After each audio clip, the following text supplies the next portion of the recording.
Hello all. So today I'm going to discuss you with some of traditional scheduling algorithms in cloud computing.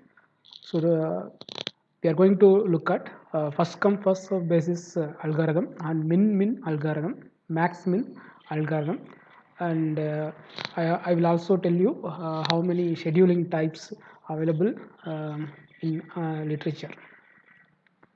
So in first come first serve policy, so normal our workload that is comprises of many tasks that are independent and dependent. So that are assigned to a virtual machine in a host without any preference and in same order of submission. Suppose if you look at T1, T2, T3 up to Tn, so these tasks are need to be scheduled in static type of scheduling, and we have virtual machine types VM1, VM2, VM3 up to some VMM. So these virtual machine types are ready to be created in a host. So there are many number of hosts available in a data center dynamically. It can be added or removed. So it is all depends on the operational expenditure and based on the energy consumption and based on administrator decision. So they can dynamically add or remove any number of hosts from the available servers. So in the first come first serve schedule, the assignment of tasks to virtual machines will be like each task in the same order how it is how it is arrived. So it will be submitted to a virtual machine just one after another. So VM1, VM2, VM3. So each task E1, T1, T2, T3 is assigned in the same order to available virtual machines without any priority. So that is the observation. So there is no priority is followed in the task execution. So that means if suppose heterogeneous tasks which are smaller in length and larger in length, so maybe comes as a job, and this job when it is assigned in a data center, the smaller task may wait for longer duration till longer task gets finished. So in this case, the service level agreement, whatever the user service level agreement that is approved by cloud providers, that may be violated. So this means the penalty for cloud service provider. So this may not happen. For reducing the SLA is also one of the cloud research, and host energy efficiency is not considered in the first come first serve policy. So in the next min scheduling, smallest length of task assigned first, then other task. So this is another approach. So that means we need to short the task in the ascending order, and we need to assign to each virtual machine. So in the observation, as outcome we see there is no possibility for better load balance among virtual machines. So we will get only low resource utilization. That means uh, based on the task length, if high capacity VM is assigned, so there is waste of resource, so utilization is low. So hence the energy efficiency is not considered. Host energy efficiency also not considered. So longest task waiting time is increased. So if you are shorted in a ascending order, that means longest task is in the last position that is available to be scheduled to a virtual machine. So the waiting time of the longest task is increased.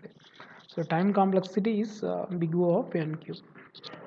And max min scheduling, so it just do the opposite of min scheduling. So here longest running time task, so descending order it is shorted and it is scheduled first, so longest and first basis. And the observation we see still the load balance among the VM and low resource utilization is again as a challenge, and host energy efficiency is not considered. So smallest task waiting time is increased. So it's just the opposite, and big O of NQ. So in the literature, if we look at the scheduling in a cloud data center, it is of these many types. One is static scheduling. So the task batch of tasks is ready to be scheduled. So we know initially how many number of tasks and how many number of virtual machine types and how many hosts and how many data centers we are going to use. In dynamic scheduling, the arrival of tasks may be a different time. So maybe based on the priority, we need to schedule it first. Then the next priority task would be scheduled after that. So this is called dynamic scheduling of independent task. So we also have dependent tasks. So until the parent task gets executed and finished, it's all input output handling and everything. So till that your child task, that is the dependent task, cannot execute. So that is another type of scheduling. It is called workflow scheduling. So energy efficient scheduling is another goal in scheduling. So now in cloud data center, it is the major energy consumption. If we take what is the biggest country which is utilizing high energy, we can just observe the cloud data centers in the US and the Asia and Singapore, China. So this consumes a lot of energy. So it may become sixth in the list. So so next the goal is the load balancing between the host. So load balance among the virtual machines and load balance among the host is another important area for research. Next, the VM consolidation based energy efficient scheduling. So VM consolidation, when no longer you depend on a virtual machine to a host, you can just shut down the VM. That means if number of VMs scheduled to a host is of no use, that means we can able to schedule in the other host if it is free enough, and this is a good practice to save the energy. So this is called VM consolidation based energy efficient scheduling. So based on VM utilization, we migrate uh, lightly loaded virtual machines to some available host, and then we can shut down the virtual machine, and we can consolidate the virtual machines, and we can save a lot of energy.